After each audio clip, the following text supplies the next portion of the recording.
sebenarnya kalau kita bicara soal Gibran itu udah selesai. Ketika kita sudah menyelesaikan Pilpres, dia sudah terpilih menjadi wakil. Sudah wakil presiden terpilih. Nah kemudian menyangkut Kaisang misalnya, itu juga sudah selesai sebenarnya. Karena kan dia tidak mencalonkan baik di Jawa Tengah ataupun DKI sebagai gubernur atau calon wakil gubernur kan gitu. Sudah selesai sebenarnya. Nah, terus dicari lagi, wah ini ada private jet nih. Nah, private jet ini sebenarnya ya kalau saya menyebutnya hal biasa ya. Kenapa? Semua pejabat itu naik private jet kok. Iya. Saya kalau diajak kawan ya naik private jet kan biasa. Iya. Nah mungkin ini yang dimanfaatkan, dicari. Ya. Terus kalau orang lain itu nggak ada masalah. Iya. Tapi karena ini anak presiden bermasalah. Jadi masalah. Kita kan begini, kalau kita objektif ya. Iya. Saya kira siapapun menjadi presiden, itu pasti banyak orang yang menawarkan private jet kayak apa kayak namanya, ya kan? Tes misalnya kamu pakai ini ada Ferrari model terbaru keluar, ya kan? Itu kan banyak sekali. Saya kan pengalaman juga dekat dengan Ibu Mega misalnya, banyak yang menawarkan seperti itu. Dan kadang-kadang kalau ada kesempatan digunakan, kalau enggak ya tidak digunakan. Ya kan itu hal biasa. Ya, nah mungkin yang mau diangkat itu adalah persoalan foto-foto, selfie. Iya. Ya kan? Dan itu sebenarnya juga hak orang lah mau selfie atau enggak kan. Tapi memang sedang dicari di mana kan kelemahannya kan gitu. Ya. Nah muncul lagi soal apa Fufu Fafa. Yang di situ sebenarnya cerita lama ya. Kalaupun ada, itu kan isinya cerita lama bagaimana Gibran menilai Pak Prabowo pada masa lalu itu. Ya kan, kalau saya baca tuh itu. Kan kita bicara apa adanya. Nah, cuman kan diangkat lagi. Itu kan biasa. Ya kan? Saya dengan Pak Surya Paloh aja udah lama tiba-tiba muncul lagi sekarang. Orang berpikir ini baru. Padahal itu udah cerita 2-3 tahun yang lalu. Iya. Muncul di TikTok, muncul di mana kan? Iya. Itu biasalah. Nah, tapi walaupun ini biasa, karena menyangkut presiden, kan tidak bisa dianggap remeh gitu. Iya. Nah, tentu di sini saya ingin menanyakan kepada Bapak kantor bagaimana mengantisipasi ini atau menjelaskan ini. Iya, mungkin agak panjang nih penjelasannya, karena pertanyaan abang juga panjang. Ya nggak apa-apa. Diborong semua tadi dalam satu pertanyaan. Tadi kan pengantar ya. Pertanyaan abang panjang ya. Jadi memang harus kita lihat memang ada, walaupun menurut saya itu nggak banyak bang. Ada tapi mungkin memang outspoken, ramai. Ramainya karena mereka saling bersaut-sautan. Dan saya lihat memang ingin sepertinya tidak rela kalau Pak Jokowi itu soft landing. Jadi ingin mencoba cari-cari celah supaya ini crash landing. Supaya ini juga nanti ada pertikaian antara Pak Jokowi dengan Pak Prabowo. Nah, kalau soal ini bang, ini kalau ingin Pak Jokowi tidak soft landing, itu kan berarti juga sama artinya dengan ingin Pak Prabowo tidak soft juga take off-nya bang. Nah, ini mereka walaupun mereka misalnya bilang, ya kami nggak masalah dengan Pak Prabowo, kami punya masalah dengan Pak Jokowi. Enggak. Kalau yang seperti itu, Anda pengen Pak Jokowi tidak soft landing, maka Anda juga berarti ingin Pak Prabowo tidak soft take off-nya. Dan Pak Jokowi kan sebentar lagi selesai. Maksudnya by law Pak Jokowi sebentar lagi selesai. Itu 19 Oktober nanti Pak Jokowi sudah selesai. Tanggal 20 Oktober sudah pelantikan presiden. Boleh kita bilang sebulan lagi lah ya. Sebulan lagi, lebih seminggu lah ya. Sebulan lagi. Jadi aneh kalau ada ketidaksabaran itu menurut saya aneh sekali bang. Ya maksudnya ingin terlihat Pak Jokowi itu harus crash landing, harus bertikai dengan Pak Prabowo. Menurut saya ini ada niat-niat yang mungkin niatnya tidak baik untuk bangsa. Kalau payungnya itu, Kemudian dimunculkan banyak hal lah. Dimunculkan banyak hal. Yang soal Mas Kaisang ini Bang, saya nggak mau masuk dalam soal misalnya orang melihat perspektif hukumnya seperti apa. Yang ini sebenarnya nggak ditugaskan sama Pak Presiden. Kepada kita nggak ditugaskan, tapi mungkin ada baiknya saya kasih perspektif lah. Biar berimbang lah di antara berbagai kebencian yang dihambur-hamburkan beberapa minggu terakhir ini. Saya mau kasih sebuah perspektif kepada masyarakat. Yang disorotkan pertama kali soal gaya hidup. Yang konteks ini, konteks private jet ini kan yang disorot soal gaya hidup. Kemudian dikaitkan dengan bahwa Mas Kaisang adalah anaknya presiden. Saya ingin ngasih statement pertama bahwa Mas Kaisang ini bukan pejabat publik. Ya. Dan dia sudah dewasa, dia sudah punya hidup sendiri, sudah punya bisnis sendiri, dan dia bukan pejabat publik. Dalam waktu yang dalam tema yang sama, kira-kira banyak pejabat publik yang juga menggunakan private jet, Bang. Saya nggak tahu kapan terakhir misalnya Ibu Megawati menggunakan pesawat komersil. Karena dari media-media yang kita baca, misalnya dari tayangan-tayangan bahkan video-video yang kita lihat, Ibu Mega kerap kali menggunakan private jet di dalam negeri maupun ke luar negeri. Nah, terus orang bilang Ibu Mega bukan pejabat publik, Kaisang juga bukan pejabat publik. Sama-sama ketua umum partai. Iya, Kaisang kan anak presiden, tapi Ibu Mega kan kalau misalnya di atas 5 tahun yang lalu ibunya Menko PMK, Bang. Iya kan? Kalau 5 tahun terakhir ibunya ketua DPR, kira-kira posisinya relatif mirip-mirip lah. Atau bahkan ada misalnya pejabat publik yang di masa dia menjabat naik private jet. Pak Mahfud misalnya, dan beliau ngakui sendiri. Beliau ngakui sendiri sering naik private jet. Dan lebih sering naik private jetnya Pak Yusuf Kalla.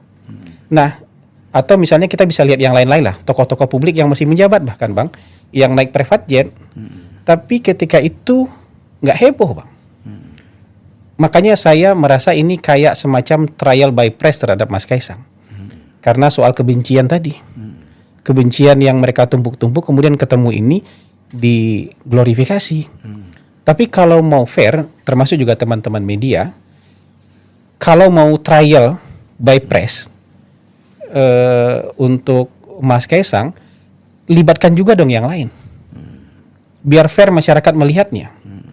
Ini kalau hanya untuk Mas Kaisang kemudian mereka heboh, tapi untuk yang lain Ibu Mega, Pak Mahfud, Ibu Puan dan yang lain-lain mereka nggak ambil pusing mereka, Bang. Tapi untuk Kaisang tiba-tiba mereka begitu antusias, ada apa di situ? Ini kan pertanyaan nih, apakah sengaja melakukan trial by press? Atau trial by netizen untuk menyudutkan Mas Kaisang atau menyudutkan Pak Jokowi? Kalau urusan hukumnya serahkan aja ke penegak hukum, Bang. Iya kan, ini sama-sama nih statusnya. Bahkan ada orang yang sedang jadi pejabat publik kemudian naik private jet. Gitu. Tapi nggak dihebohkan. Bahkan khusus untuk Pak Mahfud itu para pendekar-pendekar anti korupsi meliuk-liuk jawabannya, Bang. Nggak ada yang lurus jawabannya satupun, Bang. Ya oke, ini gratifikasi, tapi ini apakah gratifikasi yang terlarang katanya? Loh, kok tiba-tiba kalau untuk Pak Mahfud kemudian ada meliuk-liuk seperti itu? Tapi kalau untuk Mas Kaisang mereka straight to the point, padahal Mas Kaisang bukan pejabat publik. Bahkan Pak Mahfud sendiri itu menjelaskan ada beberapa jenis gratifikasi kan? Iya, kenapa meliuk-liuk? Gitu. Kalau untuk Pak Mahfud boleh meliuk-liuk, untuk Mas Kaisang mereka straight to the point. Sementara yang pejabat publik adalah Pak Mahfud, Mas Kaisang bukan pejabat publik. Nah, ini satu hal soal trial by press. Gitu. Ini jadi pertanyaan. Kesimpulannya itu mungkin gini. Kenapa Pak Mahfud boleh, Kaisang nggak boleh? Misalnya. Ini antara, kalau ini kan kita, di sana dia kan. Iya, saya nggak tahu lah, Bang. Tapi kalau mau adil, buka dong semua. Iya, harusnya begitu. Ya kalau Anda mendesak Kaisang, desak juga yang lain ini. Bahkan yang lain ini lebih perlu didesak lebih dahulu. Kenapa? Kenapa pejabat publik? Saya nggak tahu, Bang. Dewan Pengarah BRIN atau Dewan Pengarah BPIP itu pejabat publik nggak, Bang? Publik lah, SK Presiden kok gimana? Ya, maksudnya pejabat publik juga kan gitu. Jadi keadilan itu, Anda menuntut keadilan, buka dulu bahwa Anda juga Adil sejak dalam pikiran gitu loh. Adil nggak Anda sejak dalam pikiran soal kayak gitu. Terus soal gaya hidup, Bang. Ini abang boleh telepon direktur TVRI kalau abang mau jadi ini. Jadi kalau gaya hidup, misalnya ya ada tuduhan Mas Kaisang ini karena dia anak presiden dapat fasilitas private jet, dapat fasilitas private jet buat pergi kemana-mana dan segala macam karena dia anak presiden. Tanggal 17 Agustus bang, habis upacara di IKN, Mas Kaisang tuh ke Jakarta bang. Dari sana terbang ke Jakarta karena tanggal 18 dia mau ke Amerika. Mau numpang pesawat teman ke Amerika. Ya, Amerika ya. Mas Kaisang tuh naik pesawat kelas ekonomi bang. Di dalam pesawat tuh di kelas bisnis tuh ada menteri, ada direktur TVRI, ada satu kepala badan lah, satu atau dua kepala badan. Ini yang direktur TVRI teman kita nih, iya kan? Abang juga kenal nih, Iman Brotoseno itu bolak-balik ke belakang bang. Nawarkan tukar kursi sama Mas Kaisang bang. Saya sudah telepon dia dan dia bersedia kasih, kalau ditelepon dia bersedia bersaksi soal itu. Memang dia tawarkan kursi dia karena dia nggak enak Kaisang di belakang di kelas ekonomi. Sementara ada menteri, ada direktur TVRI, ada kepala badan tuh di kelas bisnis. Mas Kaisang naik ekonomi bang. Kalau gaya hidup bermewah-mewah dia nggak naik ekonomi bang. Bisa private jet juga kan? Dan bisa telepon private jet, panggil private jet dong. Saya naik kelas ekonomi atau saya nggak dapat pesawat nih, jemput saya pakai private jet dong. Tapi itu kan nggak dilakukan. Ada saksinya. Ini nggak ngomong ngarang, ada saksinya. Boleh telepon direktur TVRI, satu pesawat juga sama Pak Zulkifli Hasan, satu pesawat juga sama kepala BSSN. Tanggal 17 Agustus 2024. Kan kalau bergaya hidup mewah panggil aja private jetnya bang. Kalau memang itu fasilitas buat anak presiden atau gratifikasi buat anak presiden, apa susahnya telepon siapa yang punya private jet di Indonesia ini? Nggak mungkin mereka nggak datang jemput mereka. Pasti. Nah itulah memang. Tanggal 14 Agustus dari Medan mau ke Jakarta, naik Citylink bang. Jam 9:30 malam naik Citylink bang. Dan itu di mejanya bertumpuk berkas-berkas tanda tangan itu bang. Berkas-berkas rekom pilkada bang. Tanggal 14 Agustus pasti banyak yang jadi saksi juga waktu itu bang. Buka aja manifestnya, benar nggak gitu. Jadi gaya hidup nggak begitu bang. Jadi kalau ke Amerika ada teman yang mau ke Amerika ya Kaisangnya nebeng bang. Artinya kalau nebeng ada orang itu di dalam pesawat dan dia memang mau ke Amerika. Kalau begitu kan apa susahnya telepon teman ini jemput dia ke Balikpapan bang. Kalau benar ini fasilitas, ini enggak, memang dia mau pergi ke Amerika. Buka aja jadwal penerbangannya, dia singgah di berapa kota. Karena itu jadwalnya sih yang punya pesawat. Karena Mas Kaisang rencananya mau berangkat ke Amerika itu tanggal 20 Agustus. 20 Agustus. Tapi karena ada teman yang mau berangkat tanggal 18, teman ini nawarkan, ya dia naik tanggal 18. Artinya bukan teman ini yang menyesuaikan jadwalnya Kaisang. Tapi Kaisang menyesuaikan jadwal kawan ini. Dan kalau kita hitung-hitung berhemat ini kan berhemat bang. Karena kalau dia berangkat tanggal 20 pasti naik kelas bisnis kan. Misalnya seperti itu. Jadi menurut saya perspektifnya harus dibalik. Perspektifnya harus fair yang kayak gitu-gitu. Memang mungkin karena trial by netizen dan trial by pers ini sudah terlalu dalam. Sampai melebar kemana-mana. Bahkan sampai soal fisik yang menurut saya itu mungkin nggak fair sama sekali bang. Soal sesuatu di badan terhadap istrinya Mas Kaisang itu nggak fair sama sekali dan ya saya yakin itu nggak benar bang. Tapi itu kemudian dihambur-hamburkan kebencian itu. Nah buat saya memang ini nggak sehat sama sekali. Dan ini bersumber dari mana? Bersumber dari kebencian. Kenapa saya menanggapi ini bang? Kenapa saya menanggapi? Karena ini bagian dari target yang kita tetapkan di kantor komunikasi presidenan. Karena musuh kita itu DFK namanya bang. Disinformasi, fitnah, kebencian. Itu musuh kita bang. Musuh kita bukan DFK ya? DFK. Kebetulan mobil saya belakangnya DFK tuh. Harus ganti kayaknya tuh bang. Karena itu musuh kita bang. Karena yang menghancurkan negara itu DFK bang. Bukan kritik. Kita nggak ada masalah sama kritik. Kita nggak ada masalah dengan pro kontra. Tapi kalau disinformasi, fitnah, kebencian, ini menghancurkan bangsa, Bang. Ya. Menghancurkan bangsa di mana-mana, Bang. Di Inggris itu rusuh berminggu-minggu gara-gara DFK, Bang. Ada orang yang di step, ditikam, terus kemudian ada orang yang dari resort di Ayanapa, Cyprus, kemudian posting di media sosial, ya, oh ini penikaman ini imigran Muslim nih yang bikin. Rusuh berminggu-minggu. Ya. Ya, ada orang yang kelompok radikal begitu, sebelum dia naik pesawat dia nge-tweet, ya oke. Kalau Perdana Menteri Inggris menunjukkan bahwa mereka anti Israel katanya, ya udah, biar dia tahu rasa nih kita. Habis dia posting begitu, dia terbang dia ke luar negeri. Disinformasi, fitnah, kebencian, rusuh negaranya berminggu-minggu. Nah, ini modusnya menurut saya, kalau kritik bisa dijawab. Tapi bayangkan menurut saya, kenapa misalnya terus orang nanya kenapa nggak keluar klarifikasi? Itu kondisi istri hamil 7 bulan 8 bulan dapat bully sebegitu kasar, yang sudah nggak ada pikiran sama sekali lagi itu, nggak ada sisa-sisa kemanusiaan sama sekali itu, terus kemudian mereka butuh menenangkan diri. Ya, mereka butuh untuk menenangkan diri. Jadi menurut saya yang kayak begini-begini itu ya memang harus disampaikan kepada masyarakat untuk masyarakat bisa melihat sudut pandang lain, Bang. Ya. Kenapa akhirnya menurut saya juga Abang bertanya seperti ini, akhirnya saya sampaikan. Saya udah tahu fakta ini mungkin 3 minggu yang lalu. Maksudnya, tapi buat saya sebenarnya kantor komunikasi kepresidenan tidak secara langsung punya tanggung jawab untuk ini. Ya, ya. Tapi karena ini sudah menyangkut masalah berbangsa dan bernegara menurut saya, dan DFK ini adalah musuh kita semua. Nah, menurut saya ini saya harus sampaikan ini dengan sejelas-jelasnya. Menjadi kewajiban. Enggak pun sebagai kepala kantor, sebagai manusia kita punya kewajiban untuk meluruskan informasi ini, Pak. Gitu. Dan itu sudah sering kita lakukan ya. Ya. Nah, kalau yang itu tuh apa itu, Bang, untuk mengungkit-ungkit masa lalu kemudian seolah-olah itu harus, ini kan yang dimaksud untuk mengangkat ini kan supaya maksudnya Fufu Fafa ini dituduhkan adalah Gibran.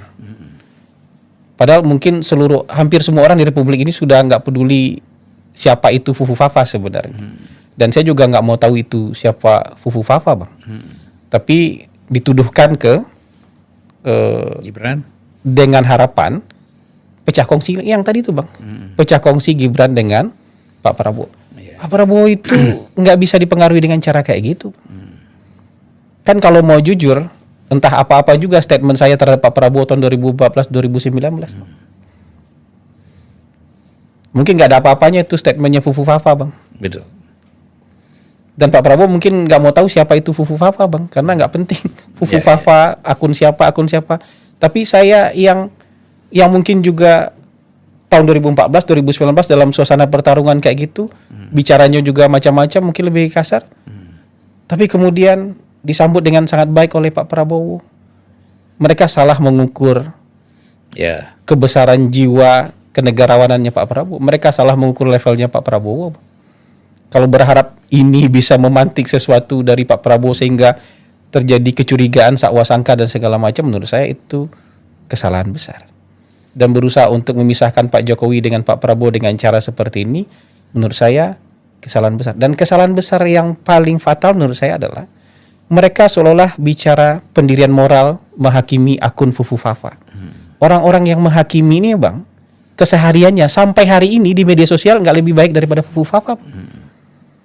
Nggak lebih bersih, nggak lebih baik kata-katanya, bahkan mungkin lebih jorok, lebih buruk kata-katanya dibandingkan lebih brutal Fufu Fafa.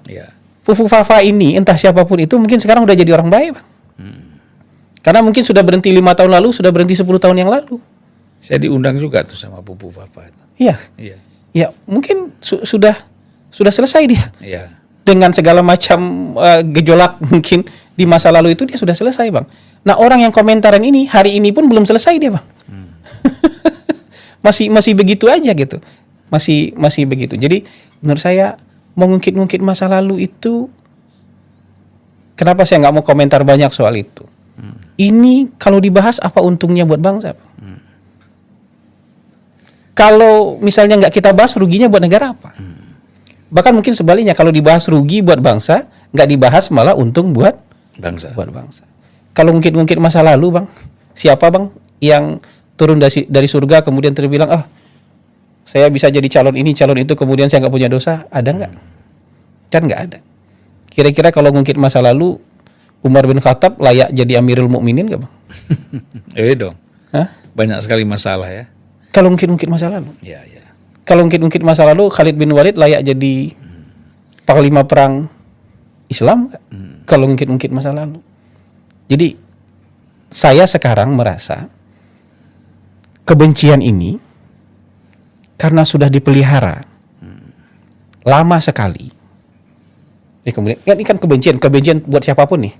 Tapi ditumpuk-tumpuk di dalam hati terus-menerus. Begitu ada hal kecil yang bisa menyulut kebencian itu, kebakar kebencian itu. Yeah. Orangnya menurut saya nggak banyak. Tapi memang ramai suaranya tuh ramai. Suaranya tuh hiruk pikuk gitu loh. Suaranya tuh hiruk pikuk. Jadi, nah ini PR memang.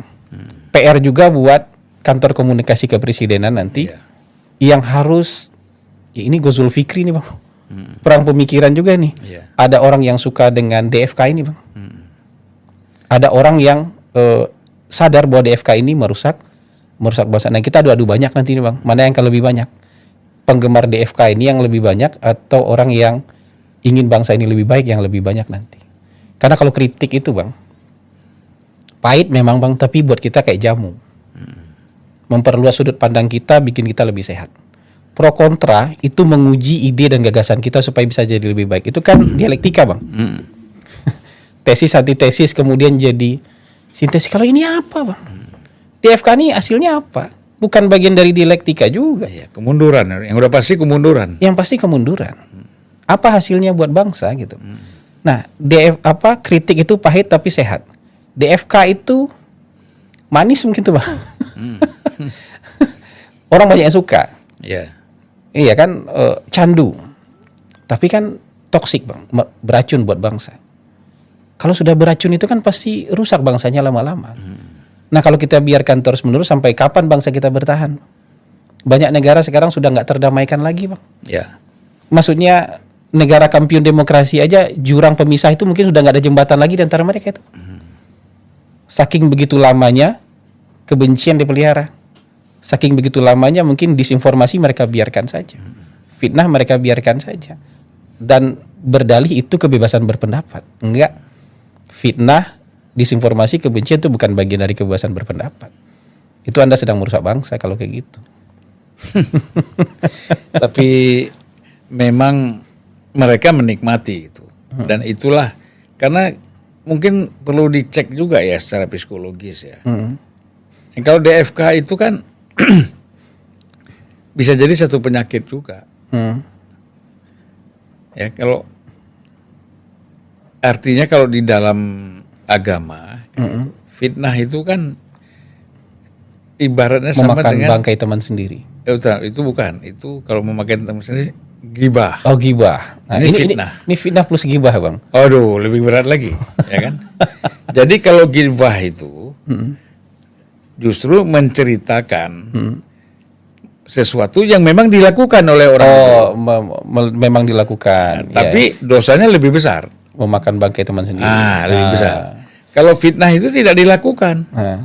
Ya kan, tidak dilakukan oleh. Kalau yang memakan kayu seperti api membakar kayu bakar itu apa, Bang? Itu iri. Oh, itu iri. Iri dengki. Nah, itu banyak sekali pelajaran-pelajaran dalam agama ini yang luar biasa ini. Itu iri dengki. Makanya orang iri itu sebenarnya dia menuding jari telunjuknya ke orang lain, 4 jari menunjuk dirinya sendiri kan. Itu. Saya kan pernah muda juga, Bang. Dan menurut saya ketika muda itu entah apa-apa yang kita tulis di media sosial kita, Bang. Mau di Twitter, mau di Instagram, mungkin dulu ada Pad, ada Facebook, ada Friendster dulu. Kalau kita merefleksikan diri, malu kita, Bang. Sampai suatu saat guru saya bilang itu, Bang. Kalau yang dalam bahasa Arabnya itu awalul ghadabi jununun wa akhiruhu nadamun. awal dari kebencian itu kegilaan, Bang. Iya. Betul. Dan akhirnya itu sampai pada penyesalan. Itu kalau saya renung-renungkan ya dalam itu. Jadi begini, kalau orang yang tadi kita berangkat dari orang yang punya rasa benci, iri dan dengki itu ya. Dia semakin orang yang dia benci, semakin sukses, dia makin sakit. Nah, ya itu kan? beracun kan, Bang? Ya kan? Sakit juga badannya. Sakit. Dia membunuh dirinya sendiri. Ya beracun kan. Makanya disebut dia sebagai orang yang mazlum. Menyakiti dirinya sendiri. Iya. Dia menzalimi orang, zolim, tapi Dia yang sakit. Dia mazlum. Dia yang sakit. Nah, dia sakit menyakiti dirinya sendiri. Iya kan? Iya. Karena itu semakin sakit dia, semakin orang yang dia benci itu, dia iri itu sukses. Iya. Wah, ini makin pusing dia. Akhirnya cari jalan lagi mempengaruhi yang lain. Iya. Ya misalnya beginilah, tidak suka sama Jokowi, ya kan? Oke. Pak Jokowi terus dijelek-jelekan, dipojokkan, dijelekan. Tapi Pak Jokowi presiden 2 periode. 2 periode. Sementara yang ini tidak jadi apa-apa, ia tambah sakit, Bang. Tambah sakit. Kedua, habis itu kok anaknya lagi, ya kan? Tambah sakit lagi. Iya. Gitu. Jadi kalau saya jadi Gibran, kalau memang bisa ya besok beli naik private jet yang lebih mahal lagi. Tapi bukan gaya hidup mereka. Nggak, kan misalnya kalau mau sekedar ya artinya menunjukkan ya. Ya, tapi itu kan juga di level Mas Gibran kan sampai hari ini sudah levelnya negarawan kan. Iya. Dia wakil presiden. Bukan Gibran, maksud saya Kaisang. Nah, Kaisang juga harus naik level jadi negarawan kan, Bang? Iya. Ketua umum partai ya. Ketua umum partai gitu. Jadi bukan memang membalas-balas. Jadi orang-orang ini memang nggak usah ditanggapi. Iya. Menurut saya sudah tepat ya. Misalnya Mas Kaisang tidak mau menanggapi itu karena dia juga harus menjaga istrinya yang ikut-ikutan dibully dengan sangat kasar oleh netizen. Ceritanya kita tahu. Yang tahu cerita ini nggak cuma satu orang. Ceritanya kita tahu banyak ya kayak gitu. Tapi setelah makin kesini menurut saya nuansanya itu insinuasi. Nuansanya itu disinformasi, fitnah dan kebencian. Nah, ini sudah sampai di titik ini menurut ini KPI-nya kita ini. Salah satu yang harus kita hadapi, harus kita atasi. Tapi memang Bang nggak bisa dilawan dengan kemarahan juga, Bang. Karena kita dengan saudara-saudara kita yang lagi berada di posisi itu, ketika kita lawan dengan kemarahan juga mereka makin menutup diri. Jadi memang harus kita sampaikan baik-baik. Walaupun prosesnya pasti panjang, Bang. Proses dakwah itu kan nggak singkat dan nggak sederhana, dan itu pasti panjang, itu butuh kesabaran. Tapi kan saya melihat begini ya, ini sebenarnya berangkat dari kekalahan dalam pilpres, kan gitu. Nah kalau kita lihat dari sisi pendukung Ganjar, ini kan udah mulai kayaknya agak tenang nih. Ya, tidak lagi banyak. Biasanya kan dulu mengomentari hal-hal seperti ini paling depan kan. Nah, sekarang ini saya melihat ini para pendukung Anies ini. Ada juga sih pendukung Ganjar seperti Pak Mahfud MD kan. Nah, jadi kita sedih juga ini. Ini kan para profesor, sekolah tinggi-tinggi ya kan. Kenapa nggak bisa ngomong yang lebih sehat, lebih rasional ya. Apalagi sudah pernah bekerja sama di dalam kabinet ya, harusnya kan itu kan gini, kebaikan orang itu kan, jadi saya suka cerita itu tentang Luqmanul Hakim. Jadi Luqmanul Hakim itu adalah satu-satunya orang yang dia bukan nabi, tapi ada satu surat di dalam Quran itu surat Luqman khusus buat dia. Karena ada juga riwayat mengatakan Luqman ini diminta menjadi nabi nggak mau, makanya digantikan oleh Daud, ya kan? Dia merasa nggak cocok dia jadi nabi. Gitu. Jadi tinggi sekali makamnya ini kan, kalau di dalam dunia spiritual ya. Nah, dia selalu bilang, pertama kita harus ingat kepada mati dan takutlah kepada Tuhan kan gitu. Dan yang kedua dia bilang, lupakanlah kebaikan kamu kepada orang dan kamu ingatlah kebaikan orang kepada kamu. Ini Pak Mahfud ini bertentangan dengan Luqman ini. Ya. Saya mungkin yang soal politik praktisnya nggak mau komentar ya Bang. Ya. Tapi saya concern begini Bang. Pak Jokowi itu selama 10 tahun masa pemerintahnya mungkin 9 tahun bersama pihak yang sama. Kan kira-kira begitu Bang. Ya. Selama 10 tahun pemerintahan beliau 9 tahun tuh betul-betul bersama pihak yang sama. Nah kemudian mungkin 1 tahun terakhir ada berbeda jalan dengan beberapa pihak yang kemarin sama-sama selama 9 tahun yang lalu. Tapi hasil yang kita capai hari ini Bang, itu hasil kebersamaan yang panjang itu. Nggak bisa semua, kalau yang baik-baik diklaim bersama, kalau yang jelek salah Pak Jokowi sendiri. Iya. Ya itu yang saya sebutkan, mereka-mereka adalah bagian dari pemerintahan bersama Pak Jokowi 10 tahun terakhir. Iya. Orang-orang yang sekarang seolah-olah menjadi pahlawan kemudian bilang ini salahnya Pak Jokowi, ini tanggung jawab. Enggak, tanggung jawab sama-sama lah. Iya. Masa 9 tahun bersama-sama Pak Jokowi terus kemudian yang 9 tahun bersama mereka bagus semua, kemudian 1 tahun terakhir aja yang jelek, kan nggak begitu. Kalau 10 tahun ini bagus ya berbagi bagusnya sama-sama. Kalau 10 tahun ini menurut mereka jelek ya mereka ikut bagian dari yang jelek itu. Sesederhana itu sebenarnya. Seolah-olah mereka tidak ikut bertanggung jawab. Ini. Nah gitu. Dan ini kita mengharapkan kepada kaum millennials, ya Gen Z misalnya, netizen, ya kawan-kawan adik-adik mahasiswa harus mengerti cara berpikir seperti ini, ya kan? Jangan melihat orang itu di ujung. Lihatlah bagaimana proses dia sebelumnya. Gitu. Nah jadi kan kalau kita lihat proses dia sebelumnya bersama-sama tadi kan 10 tahun bersama, di ujungnya 2 bulan terakhir dia merasa paling benar, terus Pak Jokowi yang paling salah. Iya kan, gitu. Jadi saya ngerasa fairness itu sekarang yang kurang Bang. Kalau menimbang-nimbang pemimpin ini Bang, kalau saya lihat dari perjalanan Bung Karno sampai Pak Jokowi, semua pemimpin kita ini kalau ditimbang-timbang Bang, kekurangan dan kebaikannya pasti jauh lebih banyak kebaikannya. Ya. Bukan berarti nggak ada kekurangan.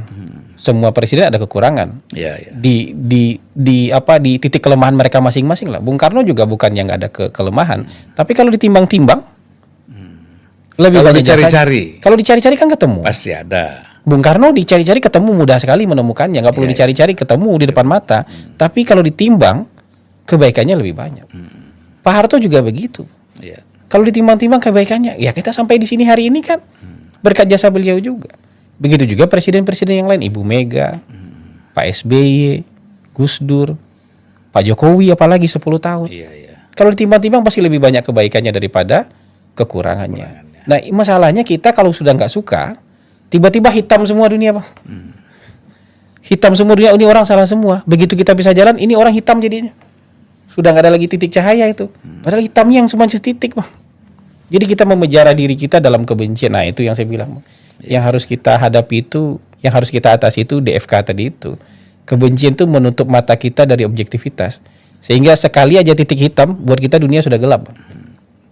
Padahal itu yang paling bahaya kan. Itu. Awal mulanya kan DFK itu kan titik hitam kecil. Titik hitam kecil. Karena kebiasaan terbiasa melakukan DFK, akhirnya menjadi membesar.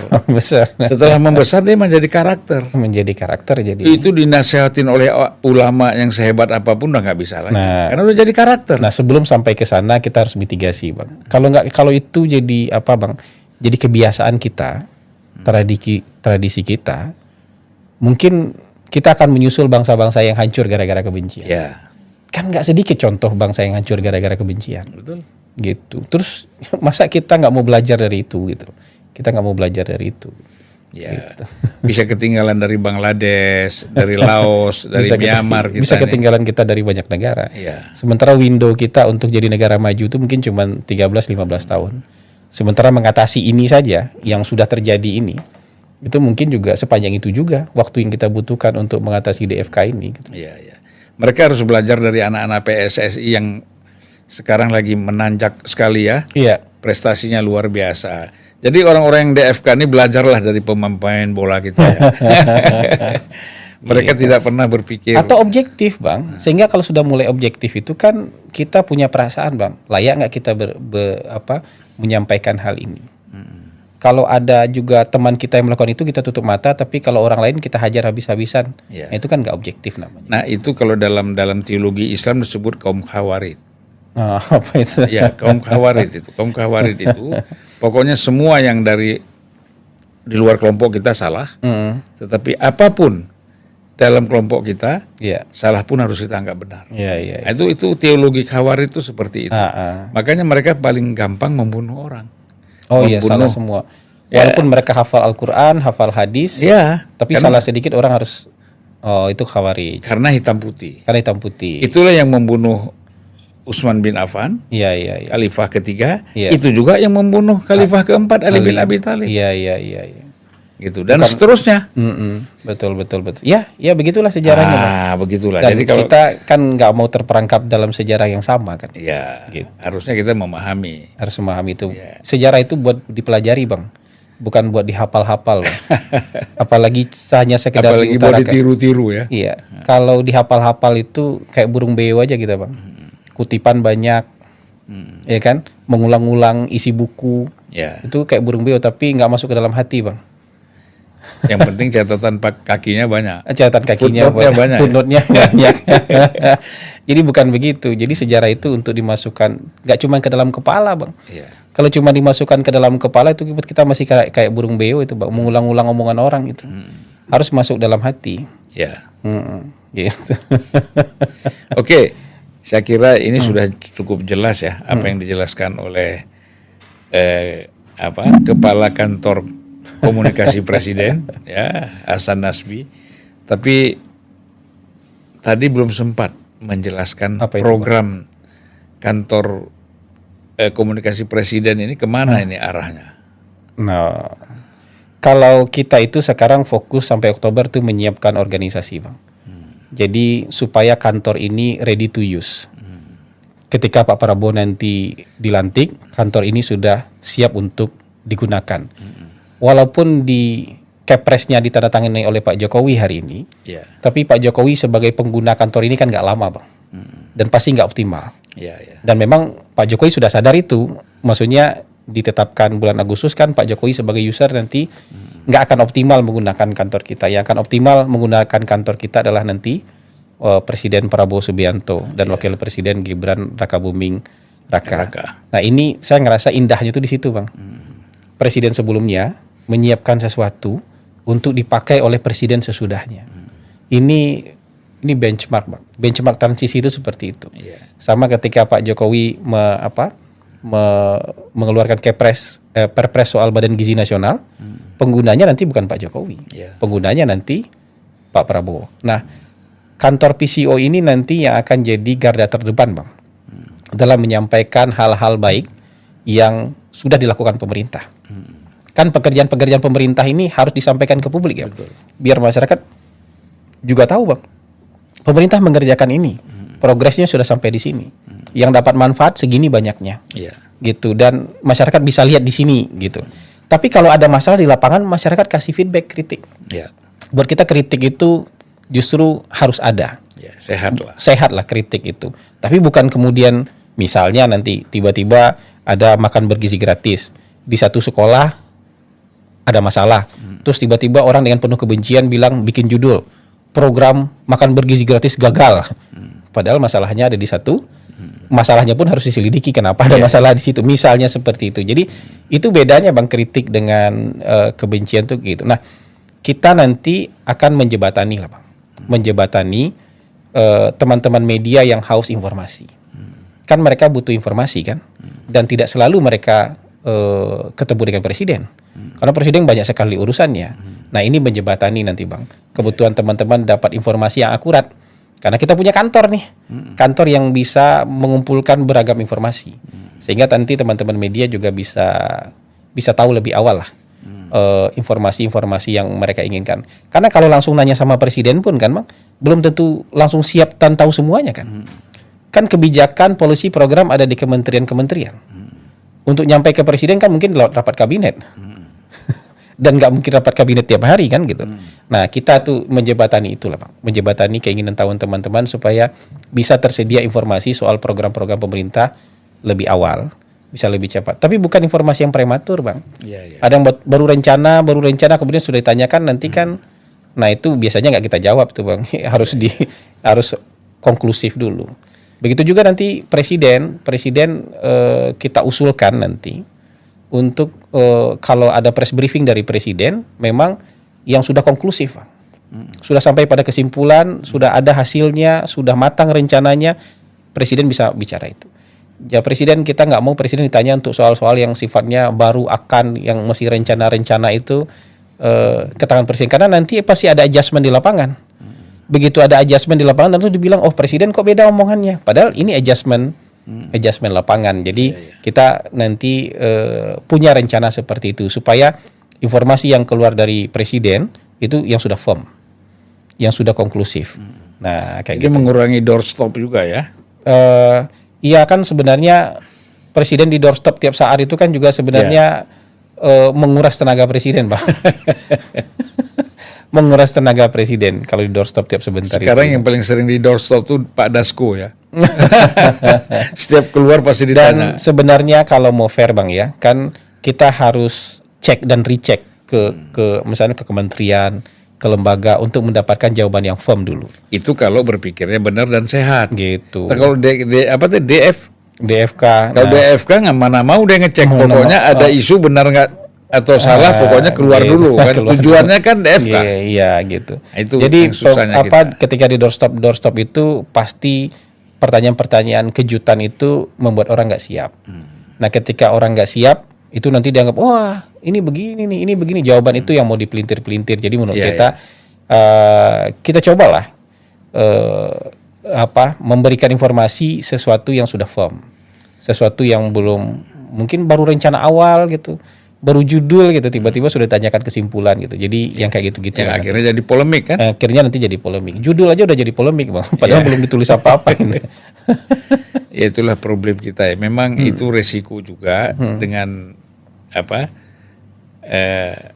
dunia digital kita sekarang ini begitu mudah. Tapi memang mungkin nanti menurut saya, Bang, dunia digital ini harus kita bikin sedekat mungkin dengan dunia nyata.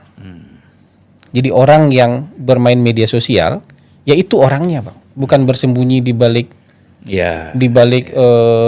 akun-akun menyamar jadi hantu, takut dunia terang kayak gitu. Jadi ini saya di dunia nyata, maka ini saya juga di dunia media sosial. Enggak, ini saya dunia nyata, kemudian di dunia media sosial saya jadi hantu, enggak begitu, Bang. Gitu. Tapi nanti kita pikirkan lah yang kayak gitu. Ya memang kan pengguna media sosial kita sangat banyak, meluas, tetapi dari segi kualitas sangat rendah. Ya, itu. Karena anonymity itu juga menyebabkan orang merasa lepas dari tanggung jawab, Bang. Anonimitas itu membuat orang merasa lepas dari tanggung jawab. Jadi dia bisa melakukan hal-hal yang tidak bertanggung jawab di balik anonymity itu. Di balik anonimitas itu. Gitu. Jadi harus kelihatan lah tampak muka, tampak punggung. Begitu kita hidup di dunia nyata, begitu juga kita hidup di dunia media sosial. Gitu. Dan tampaknya masih panjang kita untuk mendidik mereka ke arah situ. Panjang, tapi nggak boleh nggak dijalankan, Bang. Banyak orang putus asa karena ngelihat jalannya panjang, Bang, dan nggak mulai dikerjain. Jadi justru kita yang kebakar, Bang. Gara-gara kita ngelihat jalannya panjang, kita udah kebakar duluan, gitu. Karena kita nggak mau jalan itu. Kan gini, Bung Hasan ya. Apapun mereka adalah sama dengan kita, anak bangsa juga. Putra-putra bangsa. Tentu kita harapkan mereka terbangun kesadarannya, pemahamannya terhadap sebenarnya fungsi media sosial itu sebagai apa, yang memang harus diarahkan untuk meningkatkan kualitas hidup, kualitas informasi. Dia mengakses informasi lebih baik, juga termasuk bisa mengakses kehidupan dan perekonomian yang lebih baik. Jangan lupa like, comment and subscribe channel Soro Wang Dizo Terima Kasih.